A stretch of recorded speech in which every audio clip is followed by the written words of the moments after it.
આપણે તોરમો વાળા ક્યાં રાખે તો કારા કરી લે તો થોડાક જો કાળા કરું તો એ ગામને ન ખબર પડે, હા બરાબર?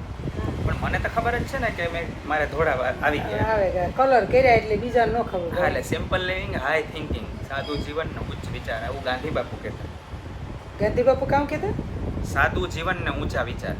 અચ્છા, એટલે મને ખબર છે કે ભાઈ આ ધોરા જ છે, હું કરીશ તો ગામને નહીં ખબર પડે, બાકી મને તો ખબર અંદરથી તો ખબર છે કે હા. ધોરા છે ને આજ કલર કર્યા ને કારા છે. હા, એટલે ઈ પણ હું તા કરા તું નથી કરવા ને, હું મને કોઈ કરતું હોય એનો યાર વિરોધ નહીં, હું નથી કરતો તો કઈ વાંધો નહીં, બીજાને કરવાની છૂટ છે. એટલે હમણાં- ગાંધી બાપુ ઉપરથી યાદ આવ્યું કે હમણાં 15મી 15મી ઓગસ્ટ ઓગસ્ટ ગયા. આપણા જે દેશના માટે કોઈ શાંતિનો રસ્તો લઈને કોઈ ક્રાંતિ કરી, તો ભગતસિંહ છે, ઊંચું બોલજે. ભગતસિંહ છે કે ભાઈ એવા બીજા ક્રાંતિકારીઓ હતા, મંગલ પાંડે છે, ઝાંસીની રાણી લક્ષ્મીબાઈ, છે. એ લોકોએ બલિદાન દીધા એટલે આપણે આજે અંગ્રેજોના શાસનમાંથી મુક્ત થયા. અને દર વર્ષે આપણે 15મી ઓગસ્ટ 26મી જાન્યુઆરી ઉજવીએ ઉજવીએ. અને આપણે આપણા ઘરની ઉપર ઝંડા લગાડીએ, ધ્વજ, રાષ્ટ્રધ્વજ, તિરંગો. રાષ્ટ્રધ્વજ, તિરંગો પછી લગાડી. રિક્ષા ઉપર, વાહનમાં લગાડીએ, સ્કૂટરમાં લગાડીએ, રેકડી ઉપર, દુકાનમાં, બધે લગાડીએ. હમ. એટલે લગાડવા જોઈએ કે નહીં?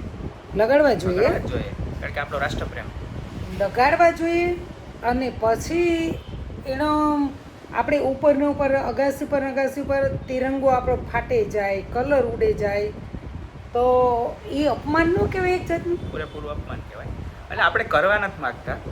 જો આ મારો પોતાનો પણ અનુભવ છે કે એટલે જો મારી વાત સાંભળ, એ અપમાન એટલે અપમાન હું ઈ નથી કહેતી, હા, પણ આપણે પણ આપણે યાદ નથી નથી રહેતું, હા, રહેતું. તો ભૂલાઈ જે તે જાય. વખતે આપણે 15મી ઓગસ્ટ આવી તો તરત ના ધ્વજ ચડાવી દીધો, હા, પછી આપણે ઉતારતા ભૂલે ગયા. ભૂલી જાય. અથવા તો આપણે થાય કે ના ના ભલે રહ્યો મકાન ઉપર મસ્ત લાગે આપણો હા, હા. તિરંગો. તિરંગો. હા. એટલે થાય એવું જ કે આપણો હેતુ સારો જ હોય કે આપણે રાષ્ટ્રપ્રેમ વ્યક્ત કરવો છે, મારો દેશ છે એટલે. પણ જેમ કીધું એમ મારી દીકરીએ કે ભાઈ પછી આપણે ભૂલાઈ જતું હોય, કામમાં પડી ગયા હોય, હા. એટલે આપણે ઉતારતા ભૂલી જાય તો શું થાય? કલર ઉડી જાય, તડકો પડે, વરસાદ પડે, એમાં એ લેરાઈ જાય. એટલે લેરાઈ જાય એટલે એના દોરા દોરા છૂટા પડે, ફાટી જાય, ઘણીવાર કલર ઉડી જાય. તો એ જે દેશ માટે મને પ્રેમ હતો અને મેં તિરંગો લગાડ્યો હતો, એ પછી એ જ દેશના અથવા આપણા જ દેશના મતલબ રાષ્ટ્રધ્વજનું જાણતા અજાણતા આપણાથી અપમાન થાય. એટલે બસ અમને એમ જ થયું, અમે આજે જોયું કે ઘણે ઠેકાણે આખા ગામમાં જોતા જોતા આવ્યા એટલે જોયા, આપણે જોયું. રિક્ષા ઉપર છે, દરેકના ઘર ઉપર, દુકાન ઉપર. તો હા, જીવ બળે કે ભાઈ જો જ્યારે તિરંગાને એવી રીતના ખરાબ હાલતમાં જોઈએ તો જીવ બળે. અમે ભલે તમને હસાવીએ પણ હસાવતા હસાવતા અમે વચ્ચે તમને કંઈક ગંભીર વાત પણ શેર કરવા માંગીએ કે આ વિડીયોના માધ્યમથી અમે એ જ કહે અપીલ કે જે લોકોએ પ્રેમથી રાષ્ટ્રધ્વજ જ્યાં જ્યાં લગાડ્યો છે તો અઠવાડિયું 10 દિવસ રાખીએ. સ્વાભાવિક છે કે ના બરાબર છે, પણ પછી ઝંડાને એટલા પ્રેમથી ઉતાર લે, કારણ કે નેશનલ ફ્લેગ કોડ છે અને એમાં કીધું છે એ પ્રમાણે રાષ્ટ્રધ્વજનું નિકાલ પણ થવો જોઈએ.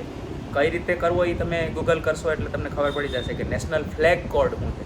કે આપણો રાષ્ટ્રધ્વજ છે તો એને આપણે મજા આવે એમ ફળગાવી નાખ્યો કે કચરામાં ફેંકી દીધો, તો એ રાષ્ટ્રધ્વજનું અને અજાણતા આપણા રાષ્ટ્રનું અને રાષ્ટ્ર માટે જેણે બલિદાન આપ્યા છે એ તમામ ક્રાંતિકારીઓનું પણ અપમાન છે.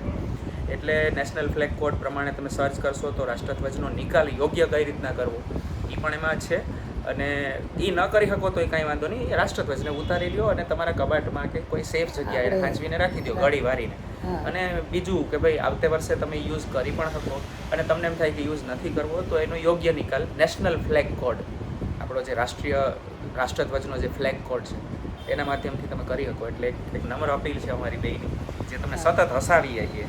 ખબર નહીં હસો જ કે નહીં અમને નથી ખબર, પણ લગભગ તો હસતા જ હશો એમ, અમે તો હસતા જ રહીએ. એટલે એના માધ્યમથી અમે આજે ગંભીર વાત કહીએ છીએ અને વિચારવા જેવી વાત કહીએ છીએ. So please we request you કે રાષ્ટ્રધ્વજનું સન્માન કરો. અને ક્યાંય રોડ ઉપર હા. ઉડીને જતો હોય અથવા તો કોઈના બાઇકમાંથી નીકળી ગયો હોય અથવા તો રિક્ષામાંથી નીકળી ગયો અથવા તો કોઈ છોકરાઓ એમને નાખી દીધો તો એને સન્માનથી કલેક્ટ કરી અને એને સન્માન આપવા વિનંતી તમને. હું તો જ્યાં દેખું ને આવી રીતના કરી લઉં. મેં ક્યારેય વિડીયો નથી બનાવ્યો પણ આજ વખતે હું વિડીયો બનાવી અને તમને કહીશ કે મેં આવી રીતના કર્યું છે. એટલે અમે બાપ દીકરી બે જ રોડમાંથી હાલતા આમ બધા જોતા નિરીક્ષણ કરતાં આવતા હતા ને તો અમને આ એક મગજમાં બેસી ગયું કે અમે પણ આ વિડીયો બનાવીએ અને આપને પણ જણાવીએ કે તમે આવી રીતના કરજો. સો વંદે માતરમ.